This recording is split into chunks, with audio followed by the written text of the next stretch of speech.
Hey guys, I'm Mr. Anderson. I'm a student teacher. I'm working with Miss Spain. Um, Today I'm going to be reading The Sporting Life by Adam Goodes from the book Growing Up Aboriginal in Australia.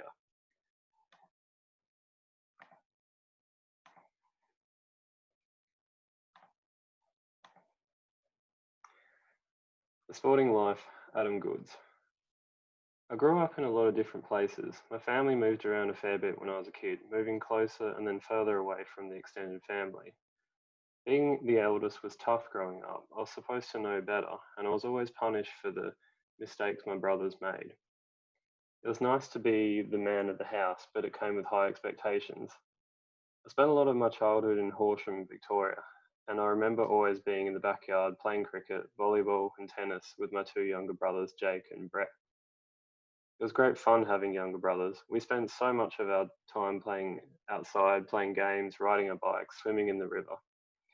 The camaraderie we had with each other was great. Of course, we didn't have computer games back then. Sometimes we just had a tennis ball and a bit of a stick and maybe a cricket bat if we were lucky, but we were always able to entertain ourselves for hours on end. After school and on the weekends, it was all about sports. If it got too hot, we might climb a tree or build a cubby house.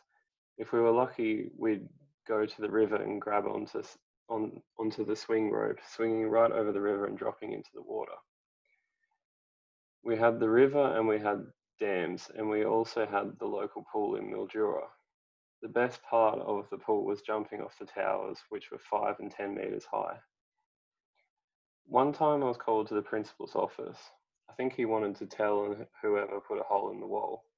I knew who did it, but I didn't want my friend to get into trouble.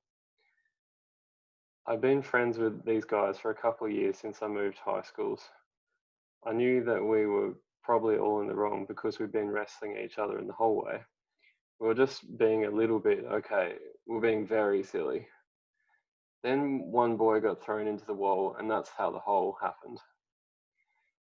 We didn't agree to stay quiet, but you just knew that the other guys wouldn't say it was you, and you wouldn't say it was them. For me, it was about being loyal, but also about being honest. I don't think I was being dishonest to the principal by not telling him who was there. I really didn't want to get my friends into trouble, but at the same time, I wanted the friend who caused the hole to put his hand up and take responsibility. I thought by being quiet, I was giving him the opportunity to stand up because I'd learned that when you do something wrong, it's good to take responsibility for your actions. I didn't really get into much mischief at school, but I did make some mistakes.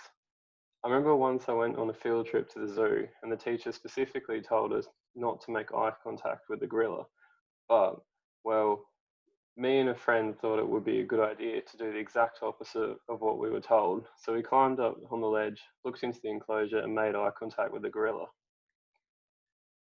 When you stare at a gorilla, it actually means you are challenging them. Of course, I didn't know that at the time. I was just doing it because they told us not to. But I later learned that that's the way gorillas communicate with each other. And so on that day, the gorilla started beating his chest, running around and throwing bamboo at us. We just laughed because we got a reaction. We thought it was funny.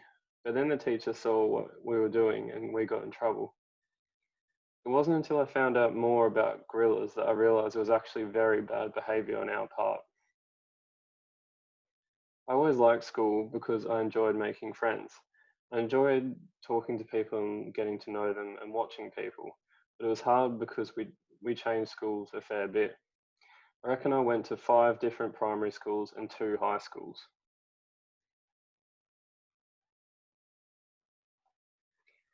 In primary school, I had 2 teachers when I was in grades 4 and 5.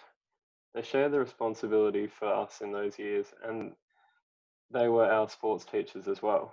The best thing was whenever we finished our work quickly, we're allowed to go outside and play sports and games. So it was a real big motivator for us to do our work and do it well.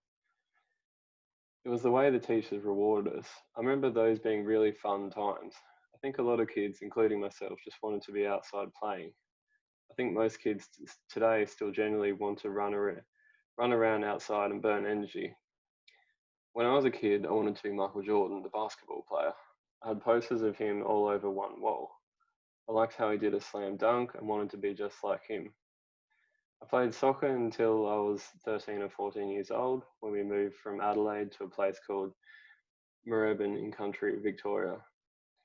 When we got there, there were no junior soccer teams, only a senior soccer team. We watched them play a game and it was very aggressive and there was a lot of bad language being used on the field.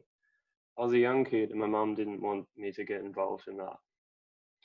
It so happened that there was a game of AFL being played on another oval nearby and I walked over and asked what it was about. It was the under 14s and it was perfect. If I'd stuck with soccer though, I reckon it would have been Australia's Lionel Messi. The best thing about playing junior sport is that when you get to give everything a try, different sports, different positions. If I was a good in one sport, then why not try another sport? I like challenging myself and learning something new. That was always how I felt about it. I was about 18 when decided I wanted to play AFL seriously. In AFL, I played back, forward, ruck, rover, and wingman. There aren't many positions I didn't play with the Sydney Swans, but I really loved playing in the midfield because I wanted to be near the action. I like being in a position where you had the most influence on the team, winning or losing.